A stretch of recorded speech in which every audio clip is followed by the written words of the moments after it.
Ce matin, si vous avez votre Bible avec vous, et tout à l'heure, on va avoir un baptême d'eau, mais vous pouvez tourner dans le livre des Actes des Apôtres, au chapitre 8.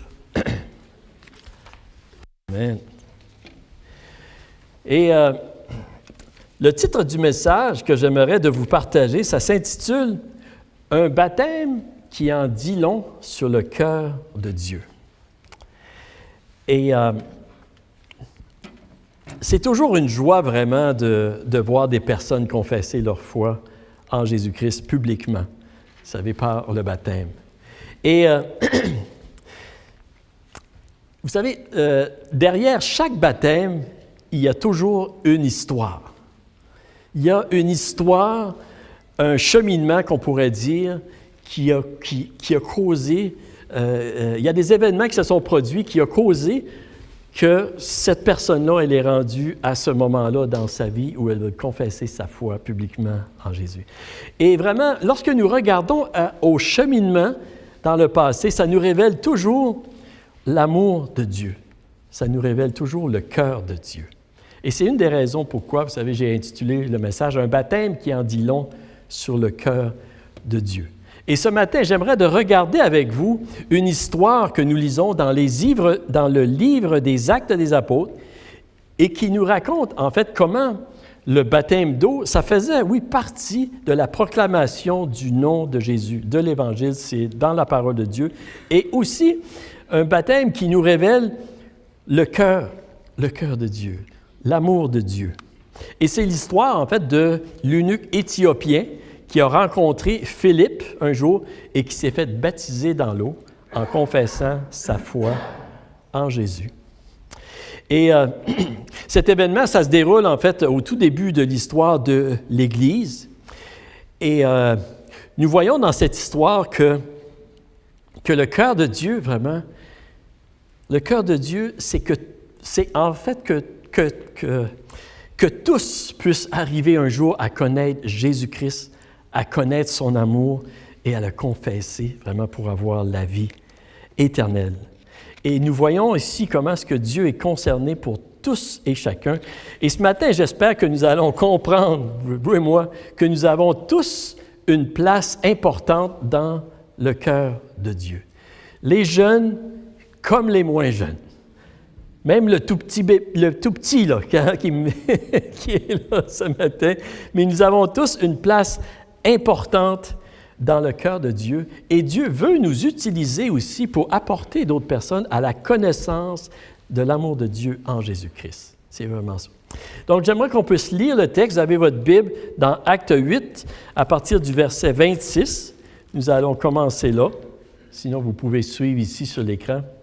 Mais ça dit ceci. « Un ange du Seigneur, s'adressant à Philippe, lui dit, « Lève-toi et va du côté du midi, du sud, sur le chemin qui descend de Jérusalem à Gaza, celui qui est désert. » Il se leva et partit. Et voici, un Éthiopien, un eunuque, ministre de Candace, reine d'Éthiopie et surintendant de tous ses trésors, venu à Jérusalem pour adorer, s'en retournait assis sur son char et lisait le prophète Ésaïe. L'Esprit dit à Philippe, « Avance et approche-toi de ce char. » Philippe accourut et entendit l'Éthiopien qui lisait le prophète Ésaïe. Il lui dit, « Comprends-tu ce que tu lis? » Il répondit, « Comment le pourrais-je si quelqu'un ne me guide? » Et il invita Philippe à monter et à s'asseoir avec lui. Le passage de l'Écriture qu'il lisait était celui-ci. Il a été mené comme une brebis à la boucherie. Et comme un agneau muet devant celui qui le tond, il n'a point ouvert la bouche. Dans son humiliation, son jugement a été levé, sa postérité, qui la dépeindra? Car sa vie a été retranchée de la terre. L'eunuque dit à Philippe, « Je te prie, de qui le prophète parle-t-il ainsi? Est-ce de lui-même ou de quelqu'un d'autre? » Alors Philippe ouvra la bouche et, commençant par ce passage, lui annonça la bonne nouvelle de Jésus. Comme ils continuaient leur chemin, ils rencontrèrent de l'eau. Et l'eunuque dit, « Voici de l'eau. Qu'est-ce qui empêche que je sois baptisé? » Philippe dit, « Si tu crois de tout ton cœur, cela est possible. » L'eunuque répondit, « Je crois que Jésus-Christ est le Fils de Dieu. » Il fit arrêter le char. Philippe et l'eunuque descendirent tous deux dans l'eau, et Philippe baptisa l'eunuque. Quand ils furent sortis de l'eau, l'Esprit du Seigneur enleva Philippe, et l'eunuque ne le vit plus. Alléluia. Seigneur, je prie ce matin que par ton Esprit, tu parles à nos cœurs, Seigneur, à chacun de nos cœurs, pour que nous comprenions ta volonté, que nous comprenions ton cœur, ton désir, Seigneur, que tu as, Seigneur, dans ton cœur pour te révéler, pour que tous viennent à ta connaissance et ta grâce. Je prie que tu m'aides à partager ce message comme tu voudrais que je le partage, Seigneur, pour ta gloire, pour l'avancement de ton Église et pour le salut du plus grand nombre. C'est ma prière dans le nom de Jésus. Amen. Amen. Premièrement, j'aimerais qu'on puisse se situer dans le contexte de cette histoire et de regarder au personnage. Hein? On pourrait dire que, en fait, là, cette histoire-là, le personnage principal, c'est Philippe, et Philippe, il est à Samarie. Il est en Samarie. Philippe, le nom Philippe, ça veut dire celui qui aime les chevaux. Hein? Philos, hippos, c'est ça. Y a-t-il des gens qui aiment les chevaux ici? Il y en a sûrement beaucoup. Philippe, qui était Philippe? Philippe, c'était un des 7 premiers diacres, en fait, qui avait été choisi pour servir le Seigneur dans l'Église. On voit ça dans Acte 6, vous savez. Et il est devenu, en fait, un évangéliste. Il avait reçu un don d'évangéliste. On lit ceci dans Acte 21 au verset 8. Philippe, il est appelé l'évangéliste. Hein? Il avait reçu un don de Dieu pour amener la bonne nouvelle et conduire des gens à accepter Jésus comme leur sauveur. Il y avait un don particulier pour ça. Et ici, à ce moment-là, dans cette histoire, Philippe, il se trouve en Samarie, ça nous dit. Mais pourquoi qu'il est en Samarie? En fait, c'est parce qu'il y avait eu une persécution contre les chrétiens à Jérusalem par Saül, et les chrétiens avaient été dispersés un peu partout. Et Philippe a décidé de se rendre en Samarie. C'est là qu'il a été. Et qu'est-ce qu'il faisait à Samarie? Il prêchait le nom de Jésus. Ça nous dit dans Acte 8, ça dit, ceux qui avaient été dispersés allaient de lieu en lieu et annonçaient la bonne nouvelle de la parole. Philippe descendit dans la ville de Samarie et il prêcha le Christ. Et ça nous dit également, un petit peu plus loin, que, en fait, qu'il y a plusieurs personnes qui ont été baptisées. Hommes et femmes se faisaient baptiser. Philippe est parti à Samarie, il a prêché, et ça nous dit qu'il y avait des signes miraculeux qui se produisaient. En fait, il y avait des gens qui étaient guéris, des paralysés, des boiteux qui étaient guéris, des esprits impurs qui sortaient de beaucoup de démoniaques. Et c'était la joie dans la ville, c'était le réveil dans la ville. Et il y a plusieurs personnes, en fait, ça nous dit plusieurs hommes et femmes qui se sont fait baptiser dans l'eau à ce moment-là. Qu'est-ce qu'on peut voir à travers cette histoire? Il y a certaines choses que je veux qu'on pourrait voir à travers les baptêmes qui se déroulaient dans cette histoire. La première chose que je veux voir avec vous, c'est que les baptêmes qui se produisaient en Samarie, on peut voir l'amour de Dieu pour toutes les nations. Pour toutes les nations. Vous savez, les Samaritains, les Samaritains, là, c'était un peuple qui était méprisé, qui était rejeté, qui était négligé par la majorité des Juifs. Les Juifs n'aimaient pas beaucoup les Samaritains à cette époque-là.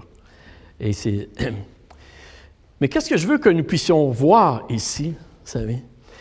C'est que même s'il y avait des gens qui méprisaient les Samaritains, Dieu ne les voyait pas de cette façon-là. Ils n'étaient pas méprisés, rejetés, oubliés ou négligés dans le cœur de Dieu. On le voit par l'amour que Dieu avait déposé dans le cœur de Philippe pour aller leur partager la bonne nouvelle du salut en Jésus-Christ. Êtes-vous avec moi? Philippe, il n'a pas laissé ses préjugés l'empêcher de leur partager la bonne nouvelle de Jésus-Christ, de l'amour de Dieu. Philippe, il a été. il a partagé l'amour de Dieu avec eux. Et vous savez, il n'y a aucun peuple, aucune nation sur la planète que Dieu ne recherche pas à leur annoncer la bonne nouvelle en Jésus-Christ. Toutes les nations, tous les peuples ont une place précieuse dans le cœur de Dieu. Et la Bible nous dit un jour, toutes les nations, les tribus, les langues vont célébrer le Seigneur. Amen. Et je vous dis ceci, il y a plusieurs nations qui sont représentées ici. Hein? Mais chacune de nos nations, on a une place précieuse dans le cœur de Dieu. Et comme pour Philippe, vous savez, et comme que Dieu a fait avec Philippe, vous savez, Dieu, il met dans nos cœurs aussi, souvent, un amour particulier pour un peuple afin que nous allons leur annoncer la bonne nouvelle en Jésus-Christ. Ça peut être une nation, ça peut être un groupe de personnes aussi, ça peut être différent, vous savez. Dieu met un amour dans nos cœurs. Dieu peut nous donner un amour pour les Acadiens. Pasteur Diane, tu connais ça, toi? Puis moi aussi, Dieu a mis un amour dans mon cœur pour les Acadiens. Ça peut être pour les Canadiens, ça peut être pour les Haïtiens. Et Dieu met un amour dans le cœur de certaines personnes pour aller annoncer la bonne nouvelle. On a des missionnaires en Haïti. Le pasteur Michel Charbonneau, qui est là depuis je ne sais pas combien d'années. Puis il est au-dessus de 80 ans, puis avec tout ce qui a passé au travers, vous connaissez son histoire, mais Dieu l'a appelé et Dieu lui a donné un amour pour le peuple haïtien, particulièrement pour les enfants. Il nourrit de 700 à 1000 enfants par semaine, quelques fois par semaine, vous savez. C'est parce que le peuple haïtien, il y a une place importante dans le cœur de Dieu. Et si Philippe, il a été vers les Samaritains, puis probablement qu'il y a des gens qui ont pensé, bien, qu'est-ce que tu fais là, Philippe, tu sais? Qu'est-ce que tu fais là? Mais c'était l'amour de Dieu qui coulait à travers le cœur de Philippe. Et on voit aussi l'amour de Dieu manifesté. Je ne suis pas sûr quel verset que j'avais. OK. On voit aussi, vous savez, la manifestation de l'amour de Dieu par la démonstration de la puissance de Dieu alors que Philippe leur partageait le Christ. Il y avait des guérisons, il y avait des miracles, il y avait des gens qui étaient sauvés. En fait, même dans l'histoire, dans Acte 8, plusieurs Samaritains qui ont été remplis du Saint-Esprit. Vous savez? Et nous voyons à travers ceci l'amour de Dieu pour eux, pour ce peuple-là. Et Dieu, aujourd'hui, il n'a pas changé. Le cœur de Dieu n'a pas changé aujourd'hui lorsqu'il regarde différentes nations et les personnes autour de nous. Quelles que soient leurs conditions, le désir de Dieu, c'est que ces personnes entendent la bonne nouvelle en Jésus-Christ. Vous savez, les Samaritains, c'était pas des saints, là. C'est comme on pourrait dire, c'était des gens, mais Dieu les aimait. Et le point que je veux qu'on puisse saisir ce matin, c'est que nous avons tous une place dans le cœur de Dieu, que notre nation a une place importante dans le cœur de Dieu. Et on le voit à travers les baptêmes qui se produisaient en Samarie. Amen? La deuxième chose que je veux voir avec vous, c'est que nous révèle le baptême de l'Éthiopien. Parce que dans cette histoire-là, on voit l'Éthiopien. On pourrait dire que l'histoire du baptême de l'Éthiopien, ça nous révèle l'amour de Dieu pour nous personnellement, individuellement. Dieu nous connaît. Oui, il connaît notre nation, vous savez, il connaît notre peuple, mais il nous connaît aussi individuellement. Il connaît Robbins. Amen. Il connaît Robson. Il nous connaît tous. Ici, on se replace dans le contexte un petit peu. Philippe, il est en Samarie. Hein? Il est en Samarie et c'est le réveil. C'est un réveil. Il y a une grande foule qui viennent à la foi en Jésus-Christ. Ils se font baptiser. Il y a des miracles qui se produisent. Une foule qui se fait baptiser dans l'eau. Vous savez, wow! Tu C'était vraiment... Si j'aurais été là, j'aurais dit, c'est-tu pas merveilleux, hein? C'était merveilleux, qu'est-ce qui se passait? Et là, au milieu du réveil, au milieu, dans la foule, qu'est-ce qui arrive? Arrive ceci. Au verset 26, on dit, « Un ange du Seigneur, s'adressant à Philippe, lui dit, « Lève-toi et va du côté du midi, du sud, sur le chemin qui descend de Jérusalem à Gaza, celui qui est désert. » Et ça nous dit qu'il se leva et partit. Wow! Vous savez, je pense, et je suis pas mal certain, que Philippe, il était excité de voir tout ce qui se passait en Samarie. Hein, la joie, les miracles, il était vraiment excité de tout ça, puis surtout avec son cœur d'évangéliste. Il avait un don d'évangéliste, il voulait que les gens viennent au Seigneur. Il était béni d'être là, tu sais. Et peut-être que dans les pensées de Philippe, son idée, c'était de rester là pour un bon bout de temps, vous savez. Il avait le goût de « Hey, je suis à la bonne place. » Et là, tout d'un coup, un ange du Seigneur s'adresse à lui et lui dit d'aller sur une route désertique, où il n'y a presque personne. Et on nous dit que cette route-là, à cette époque-là, était presque déserte. Il n'y avait presque personne qui passait par cette route-là. Qu'est-ce que vous pensez que Philippe il a pensé qu'il y avait dans? Peut-être que Philippe s'est dit, « Bien, il me semble que ça ne fait pas de sens. » Tu sais, ça faisait... Et en fait, ça faisait presque pas de bon sens. Il y avait beaucoup de besoins en Samarie, Dieu agissait. Pourquoi m'en aller dans le désert où il n'y a presque personne? Et peut-être que Philippe disait, « Bien, pourquoi est-ce que Dieu m'envoie là? » Pourquoi pensez-vous que Dieu a utilisé un ange pour parler à Philippe? Ici, ça dit un ange du Seigneur. Ça. Pourquoi pensez-vous que Dieu a utilisé un ange pour parler, s'adresser à Philippe? Moi, je pense que c'est peut-être parce que Philippe, il n'aurait pas obéi si ce n'était pas un ange qui lui avait parlé. Il avait vraiment besoin d'une révélation particulière de Dieu pour changer de direction, pour faire ce que Dieu l'appelait. Et vous savez, il y a des situations parfois dans notre vie où Dieu, il va utiliser des moyens, où Dieu a besoin d'utiliser des moyens assez particuliers, surnaturels, même des anges ou des visions, des circonstances inhabituelles pour nous diriger dans sa volonté, parce que des fois, c'est vraiment pas évident. Et parfois, ça fait quasiment pas de sens, humainement parlant. Êtes-vous avec moi? Moi, je peux vous dire, je vous l'ai déjà raconté, je ne vous le raconterai pas, mais la façon que Dieu a utilisée pour nous conduire au Nouveau-Brunswick en 1985, c'était surnaturel. Puis on en avait besoin. Puis je sais que plusieurs personnes ici, Dieu nous utilise comme ça. Vous savez, je ne crois pas que les intentions de Philippe, c'était de laisser la foule en Samarie, d'aller dans un endroit désertique. Ça dépassait la logique des circonstances. Et parfois, Dieu, il a besoin de nous parler d'une façon surnaturelle. Et Dieu, ici, a choisi d'utiliser un ange pour lui parler.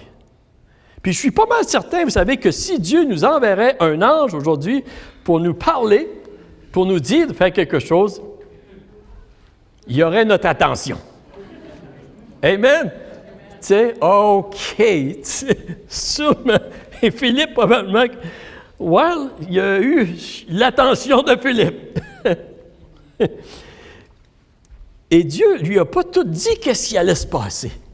Hein? Non. Mais on voit, il s'est levé, puis il est parti. Et Dieu, vous savez, ne nous dit pas d'avance tout ce qui va arriver. Dans des circonstances, il nous demande de lui faire confiance et de lui obéir. Donc, Philippe il est parti. Et par hasard, Philippe, il voit un Éthiopien, un eunuque, un ministre de la reine d'Éthiopie, un surintendant, ça nous dit des trésors de la reine, qui est en train de lire dans l'Ancien Testament le prophète Ésaïe, 53, le passage. Et cet homme-là, il était venu, en fait, à Jérusalem pour adorer Dieu. Il cherchait Dieu dans son cœur. Et comme par hasard, entre parenthèses, il était assis dans son char, il était en train de lire le passage du prophète Ésaïe. Et là, ça nous dit un petit peu plus loin, au verset 29, là, l'Esprit dit à Philippe, « Avance et approche-toi de ce char. » Et Philippe accourut. Voyez-vous, ici, c'est le Saint-Esprit qui a dit à Philippe, « Approche-toi de ce char. » Philippe, probablement, il commençait à comprendre que c'était Dieu qui avait orchestré les choses, que Dieu avait un plan. Et à ce moment ici, Philippe, il n'avait pas besoin d'un ange pour lui dire. Il avait seulement besoin d'entendre la voix du Saint-Esprit. C'était suffisant pour qu'il obéisse au Seigneur. Et je vous dis ceci, pour vous dire cela, c'est que lorsque nous acceptons de suivre la direction de Dieu, nous embarquons dans la direction de Dieu pour notre vie, parfois ça peut être un peu difficile, parfois ça peut être vraiment en dehors de l'ordinaire, mais lorsque nous acceptons, les choses deviennent de plus en plus claires pour nous. Nous progressons et nous commençons à voir et comprendre le plan de Dieu pour notre vie. Puis à ce moment-là, on n'a pas besoin d'un ange pour nous parler, simplement d'avoir un cœur disposé, attentif à la voix de Dieu, et le Saint-Esprit va pouvoir nous conduire. Et ça va devenir de plus en plus clair pour nous. Amen? Et ici, ça nous dit que Philippe, il a obéi même, il a accouru en courant. Hein? Il n'a pas attendu, là. C'est ça. Il va à côté du char, et puis, quelle belle coïncidence! Il est en train de lire le prophète Ésaïe, en fait, c'est le chapitre 53 du prophète Ésaïe, qui décrit l'œuvre de Jésus. L'œuvre de Jésus à la croix, comment il est venu pour nous sauver. Et certaines personnes ont dit que le chapitre 53 d'Ésaïe, c'est comme le mont Everest des prophéties messianiques. Il n'y a aucun autre chapitre dans l'Ancien Testament qui décrit plus spécifiquement l'œuvre de Jésus qui est venu pour nous sauver à la croix. Quelle belle coïncidence! Pensez-vous que toutes ces choses, c'est le résultat du hasard? Ou est-ce que c'était l'intervention de la main de Dieu pour que cet homme puisse venir à la connaissance de l'amour et de la grâce de Dieu manifestés en Jésus? Certainement, c'était ça. Et on voit ici l'amour de Dieu. L'amour de Dieu, comment est-ce que la main de Dieu était là pour le conduire à Jésus-Christ. On a vu tout à l'heure comment Dieu est intervenu pour envoyer Philippe prêcher la bonne nouvelle de Jésus aux Samaritains. Ici, nous voyons la démonstration vraiment du cœur de Dieu pour sauver un individu, un Éthiopien. Et ça nous démontre vraiment, vous savez, la place que nous avons dans le cœur de Dieu individuellement. Ça nous démontre. On ne sait pas qu'est-ce qui est arrivé avec cet Éthiopien par la suite. Peut-être qu'il est devenu un évangéliste en Éthiopie pour apporter l'Évangile. On ne sait pas, vous savez. Mais le point que je veux souligner, c'est que Dieu est intéressé dans chaque personne. Et cet homme-là, peut-être qu'il était négligé par plusieurs personnes. C'était un eunuque, ça nous dit. Il était castré, il ne pouvait pas avoir d'enfant. Peut-être qu'il était méprisé, mais il n'était pas méprisé dans le cœur de Dieu. Il y avait une place importante dans le cœur de Dieu. Et nous pouvons voir, vous savez, à travers cette histoire, que Dieu va se laisser trouver. Dieu se laisse trouver par ceux qui le cherchent de tout leur cœur. Dieu se laisse trouver. Dieu va prendre des moyens nécessaires. Il va utiliser différentes personnes, vous savez, pour se révéler à ces gens-là. Et je crois que c'est important, à travers ça, que nous puissions voir l'amour de Dieu pour nous personnellement. Et la dernière chose que je veux voir avec vous ce matin, qu'est-ce que ça nous révèle, ces baptêmes? Ça nous révèle l'amour de Dieu lorsqu'il nous envoie annoncer le nom de Jésus-Christ.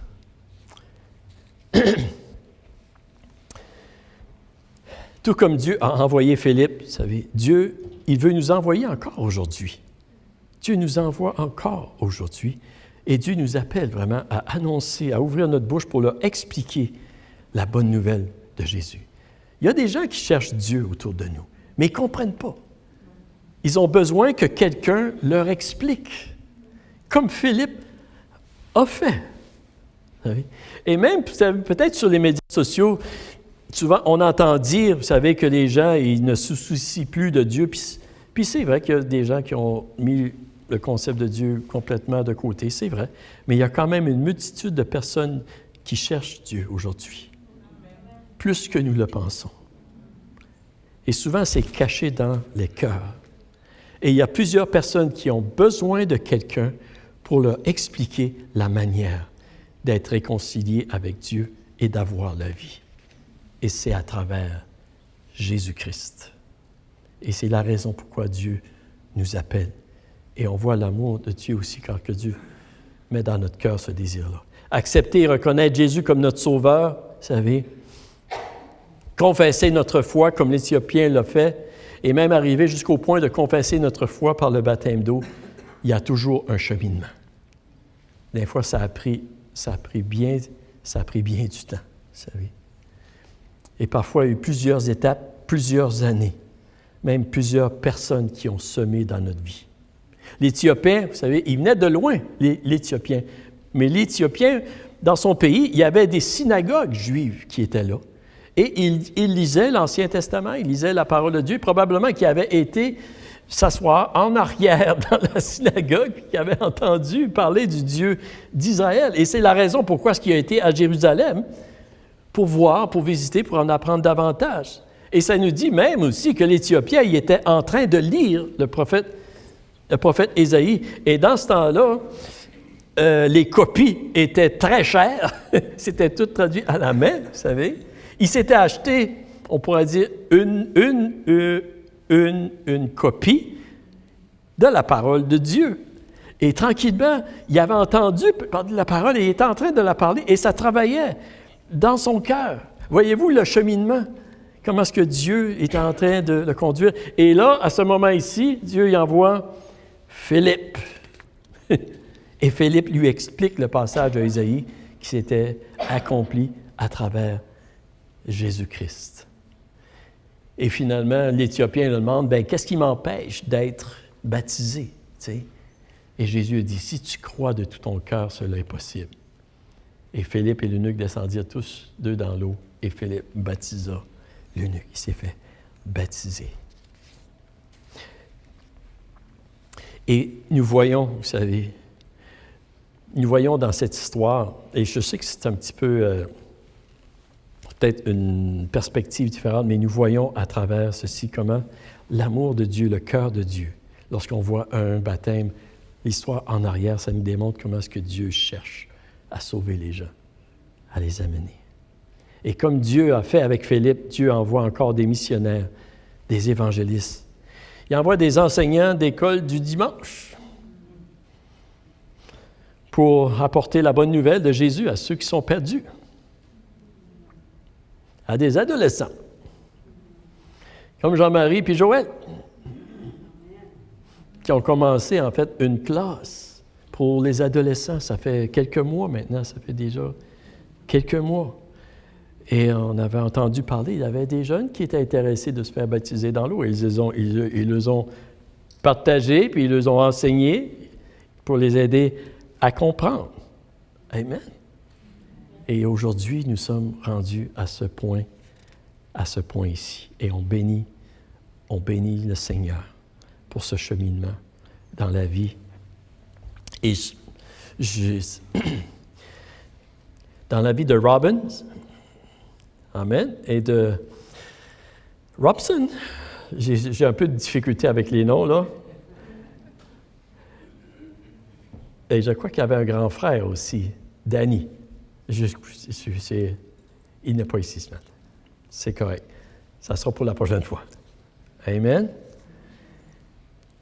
Et le plus jeune qu'on peut accepter Jésus-Christ dans notre vie, qu'on peut le confesser, le meilleur que c'est. Amen. Et ce matin, j'en profite pour remercier aussi Jean-Marie et Joël qui avaient à cœur travailler avec nous. Donc, nous voyons, vous savez, un baptême qui en dit long sur le cœur de Dieu, pour notre nation, pour votre nation, pour ma nation, même les Québécois. Ils sont durs à cuire des fois un peu, là, mais c'est correct. Dieu nous aime quand même. Hein? Amen. Pour nous-mêmes individuellement, même si nous avons des fautes, et aussi un baptême qui nous révèle notre appel à partager l'amour de Dieu autour de nous avec les gens. Amen. Et ce matin, on veut célébrer, oui, ce baptême. J'aimerais qu'on pourrait prier ensemble et je vais demander ensuite à ceux qui vont se faire baptiser, on va aller se changer, se préparer, puis José et Jacques vont venir nous interpréter un chant. Seigneur, nous te remercions, Seigneur. Oui, Seigneur, que tu nous cherches, Seigneur Dieu. C'est toi que tu es venu chercher et sauver ceux qui étaient perdus, Seigneur. Et c'est chacun de nous. Merci, parce que sinon, Seigneur, ce n'est pas nous qui aurions été vers toi, Seigneur. Mais toi, tu es venu, Seigneur. Tu as envoyé des personnes nous parler de toi, Seigneur. Même pour nous expliquer, pour nous comprendre. Et par ton esprit, tu as utilisé ta parole pour qu'on puisse connaître ton amour en Jésus-Christ que tu nous as manifesté. Merci, Seigneur. Et merci, Seigneur, que cet amour-là, tu l'as pour nous individuellement et tu l'as aussi, Seigneur, pour notre nation, Seigneur. Et nous prions, Seigneur. Nous prions, Seigneur, que ton amour soit déversé à travers de nous, comme elle a été répandue à travers Philippe, Seigneur. Nous prions que tu nous donnes d'avoir des oreilles attentives à ta voix lorsque tu nous dis d'aller dans certains endroits, Seigneur, ou vers certaines personnes, même si ça ne semble pas faire de bon sens, mais toi, tu vois les cœurs. Aide-nous d'être obéissants, car chaque fois que nous sommes obéissants à ta voix, nous voyons ta gloire manifester, ta puissance et ton amour. Merci Dieu. Et Seigneur, ce matin, Seigneur, je te remercie particulièrement, Seigneur, pour Robin et pour Robson. Merci, Seigneur, qu'ils ont pris ce pas de foi-là, Seigneur, qu'ils ont accepté de déclarer leur foi publiquement par les eaux du baptême. Nous prions pour eux, Seigneur, que ta bénédiction et ta grâce, Seigneur, soient sur eux, Seigneur, qu'ils ressentent aujourd'hui ton amour d'une manière particulière, qu'ils entendent ta voix dans leur cœur, Seigneur Dieu. Seigneur, confirmez, Seigneur, qu'ils font la bonne décision, qu'ils ont une place dans leur cœur. Bénis-les, fortifie-les, protège-les, Seigneur, afin que ta volonté, ton plan s'accomplisse dans leur vie, comme tu le désires, Seigneur. Et bénis toute leur famille, Seigneur. C'est notre prière. Au nom de Jésus et pour ta gloire. Amen.